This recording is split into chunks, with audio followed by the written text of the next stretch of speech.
Hello guys, जैसा कि आप सभी जानते हैं यह हमारा steno for all YouTube channel है। यहाँ हम बेसिक से लेकर आपको एक्सपर्ट लेवल की डिक्टेशन उपलब्ध करा रहे हैं। बेसिक में हम आपको doctor G D Bisht Gopal Datt Bisht ji की विशिष्ट प्रणाली द्वारा, जिनके नाम 250 शब्द प्रति मिनट की गति का रिकॉर्ड है, उनकी पुस्तक से हिंदी और इंग्लिश अलग अलग समय पर उपलब्ध करा रहे हैं डिक्टेशन और बेसिक आपको ज्ञान। साथ ही एक्सपर्ट में हम आपको पार्लियामेंट्री रिपोर्टर पद से संबंधित डिक्टेशन उपलब्ध कराते हैं, जो कि 140, 160, 180 शब्द प्रति मिनट की गति पर रहती है। तो यहाँ ये राजस्थान हाईकोर्ट की तैयारी वाले जो छात्र हैं या और भी एग्ज़ाम की तैयारी करने वाले छात्र हैं, उनके लिए डिक्टेशन है, जिसको हमने 80 शब्द प्रति मिनट की गति पर रिकॉर्ड किया है। और साथ ही यह मानक आशुलिपि की जो हमारी सीरीज चल रही है, उसका अंक 1 प्रतिलेखन संख्या 23 और 24 है। सभी तैयार हो जाइएगा। रेडी।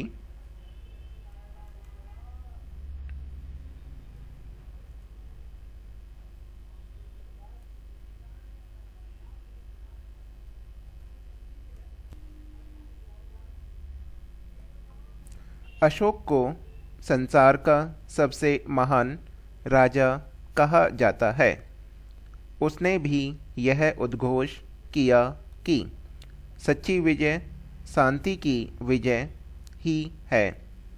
सत्य और अहिंसा पर गांधी जी के आग्रह और इतिहास के अपने अध्ययन से प्रभावित होकर नेहरू को सैन्यवाद से घृणा हो गई थी और यूनेस्को की इस घोषणा का समर्थन उन्होंने अपने पूरे हृदय से किया था कि शांति की रक्षा की व्यवस्था लोगों के मन में पैदा की जानी चाहिए।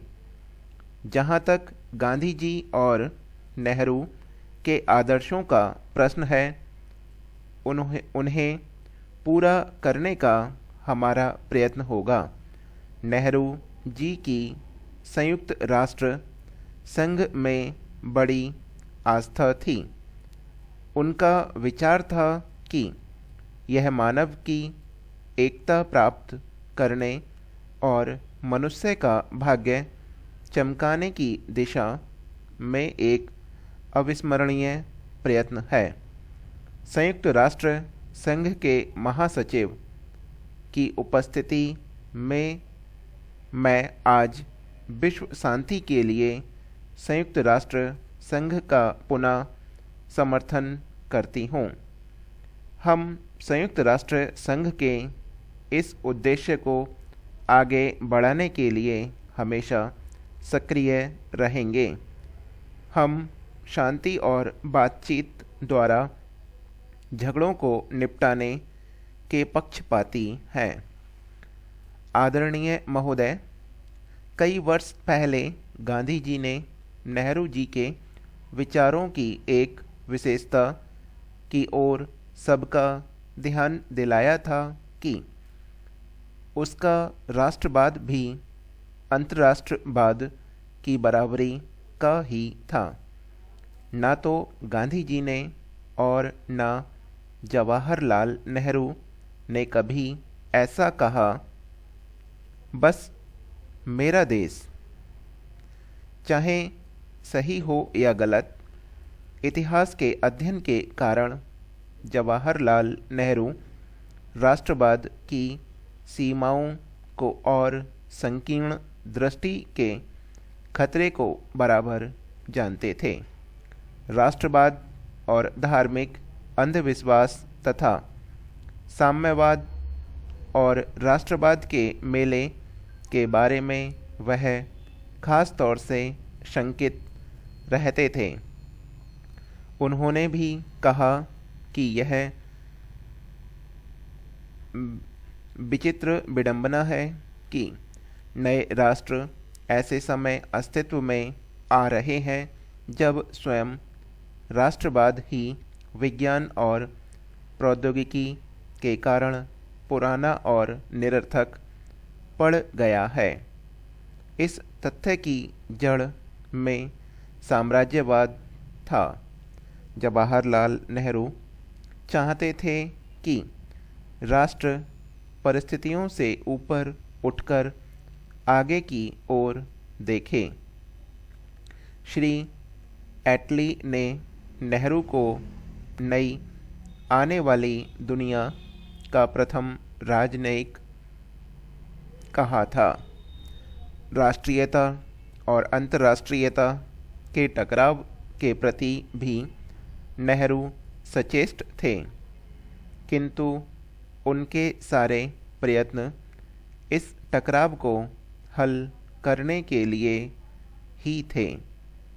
गहराई से सोच विचार कर निर्धारित अपनी विदेश नीति के द्वारा उन्होंने यह सिद्ध कर दिया कि भारत का राष्ट्रीय हित अंतर्राष्ट्रीय शांति के लिए निरंतर कार्यरत रहने में ही है। ऊ था ने अपना जीवन एक अध्यापक के रूप में आरंभ किया। मन और हृदय के सुधार की संभावनाओं के बारे में उनका विश्वास अध्यापक जैसा ही है। अपने पास जो कुछ है वह सब दूसरों की उन्नति के लिए दे डालने का अध्यापक का गुण भी उनमें विद्यमान है। महासचिव के काम को भी सफलतापूर्वक पूरा करने में अध्यापक के गुणों ने उनका काफ़ी साथ दिया है। म्यांमार को स्वाधीनता दिलाने के प्रयत्नों में भी उन्होंने उल्लेखनीय कार्य किया। बिना स्वाधीनता और समानता के शांति नहीं हो सकती। स्वाधीनता और शांति के प्रति उनका प्यार उन्हें जवाहरलाल नेहरू से जोड़ता है।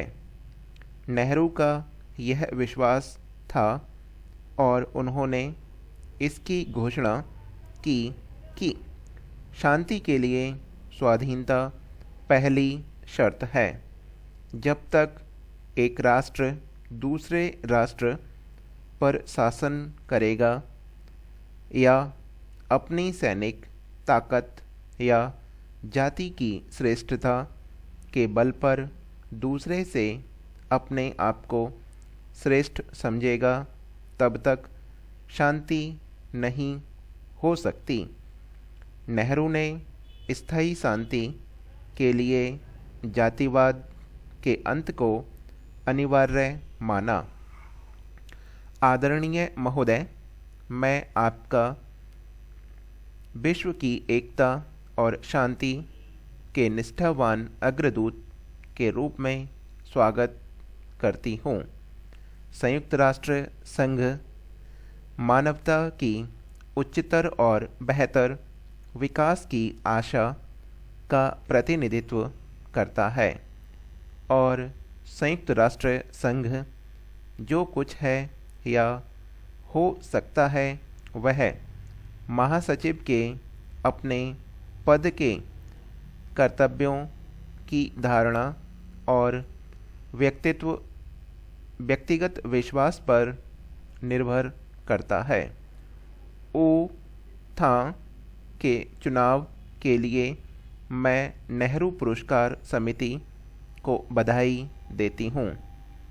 इससे और अधिक उपयुक्त चुनाव दूसरा नहीं हो सकता था।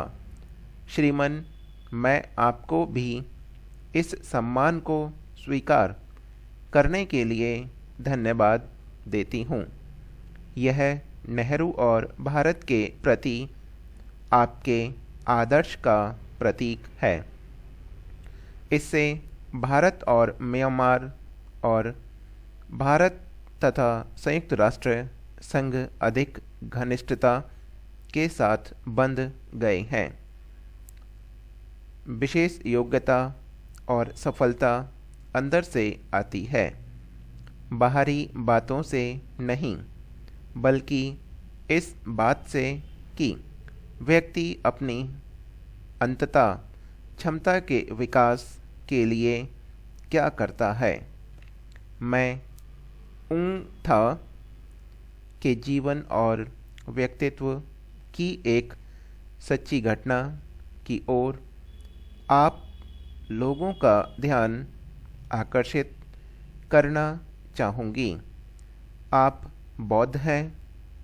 सब महान धर्म मानवता को परिष्कृत करने के प्रयत्न का लेखा जोखा है, किंतु बौद्ध धर्म में परमात्मा की महानता और प्रभुत्व के बारे में अधिक न कह कर दया, शांति, सद्विचार, सद्व्यवहार और सदाचार की सर्वोपरिता को महत्व दिया गया है।